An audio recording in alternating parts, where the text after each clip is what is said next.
Luke chapter 9. He called the 12 together and gave them power and authority over all demons and to cure diseases. He sent them out to preach God's kingdom and to heal the sick. He said to them, "Take nothing for your journey, neither staffs, nor wallet, nor bread, nor money, neither have 2 coats apiece.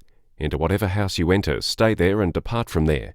As many as don't receive you, when you depart from that city, shake off even the dust from your feet for a testimony against them." They departed and went throughout the villages, preaching the good news and healing everywhere. Now Herod the Tetrarch heard of all that was done by him, and he was very perplexed, because it was said by some that John had risen from the dead, and by some that Elijah had appeared, and by others that one of the old prophets had risen again.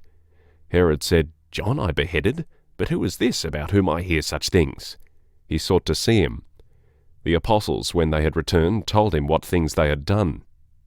He took them and withdrew apart to a deserted place of a city called Bethsaida, but the multitudes, perceiving it, followed him. He welcomed them and spoke to them of God's kingdom, and he cured those who needed healing. The day began to wear away, and the 12 came and said to him, "Send the multitude away, that they may go into the surrounding villages and farms and lodge and get food, for we are here in a deserted place." But he said to them, "You give them something to eat." They said, "We have no more than 5 loaves and 2 fish, unless we should go and buy food for all these people," for there were about 5,000 men. He said to his disciples, "Make them sit down in groups of about 50 each." They did so and made them all sit down. He took the 5 loaves and the 2 fish, and looking up to the sky, he blessed them and broke them, and gave them to the disciples to set before the multitude. They ate and were all filled. They gathered up 12 baskets of broken pieces that were left over. As he was praying alone, the disciples were with him, and he asked them, "Who do the multitudes say that I am?" They answered, "John the Baptizer, but others say Elijah, and others that one of the old prophets is risen again."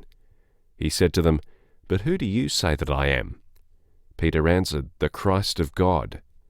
But he warned them and commanded them to tell this to no one, saying, "The Son of Man must suffer many things and be rejected by the elders, chief priests, and scribes, and be killed, and the 3rd day be raised up."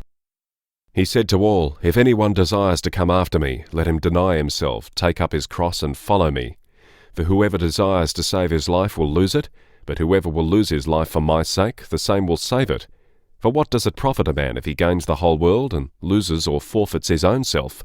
For whoever will be ashamed of me and my words, of him will the Son of Man be ashamed when he comes in his glory, and the glory of the Father and of the holy angels.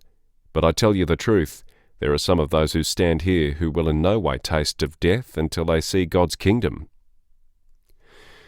About 8 days after these sayings, he took with him Peter, John, and James, and went up onto the mountain to pray. As he was praying, the appearance of his face was altered, and his clothing became white and dazzling. Behold, 2 men were talking with him, who were Moses and Elijah, who appeared in glory and spoke of his departure, which he was about to accomplish at Jerusalem. Now Peter and those who were with him were heavy with sleep, but when they were fully awake, they saw his glory and the 2 men who stood with him. As they were parting from him, Peter said to Jesus, "Master, it's good for us to be here. Let's make 3 tents, one for you, and one for Moses, and one for Elijah," not knowing what he said. While he said these things, a cloud came and overshadowed them, and they were afraid as they entered into the cloud. A voice came out of the cloud, saying, "This is my beloved Son. Listen to him." When the voice came, Jesus was found alone. They were silent and told no one in those days of any of the things which they had seen. On the next day, when they had come down from the mountain, a great multitude met him. Behold, a man from the crowd called out, saying, "Teacher, I beg you to look at my son, for he is my only child. Behold, a spirit takes him, he suddenly cries out, and it convulses him so that he foams, and it hardly departs from him, and bruising him severely. I begged your disciples to cast it out, and they couldn't." Jesus answered, "Faithless and perverse generation, how long shall I be with you and bear with you?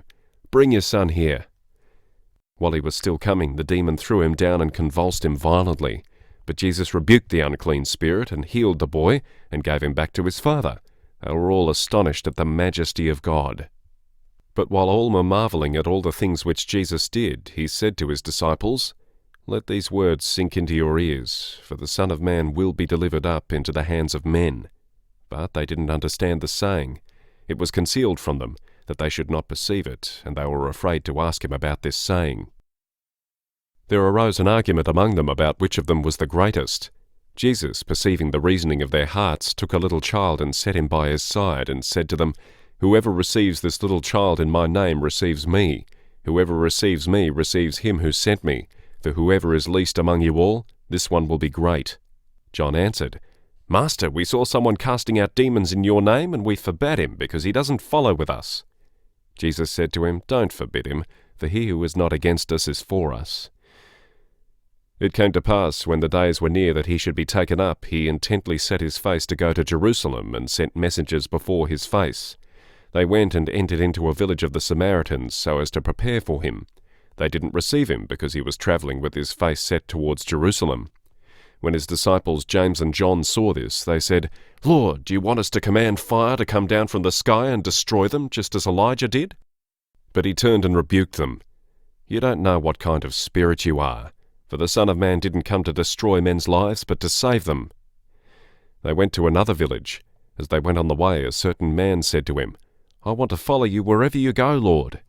Jesus said to him, "The foxes have holes, and the birds of the sky have nests, but the Son of Man has no place to lay his head." He said to another, "Follow me." But he said, "Lord, allow me first to go and bury my father." But Jesus said to him, "Leave the dead to bury their own dead, but you go and announce God's kingdom." Another also said, "I want to follow you, Lord, but first allow me to say goodbye to those who are at my house." But Jesus said to him, "No one, having put his hand to the plough and looking back, is fit for God's kingdom."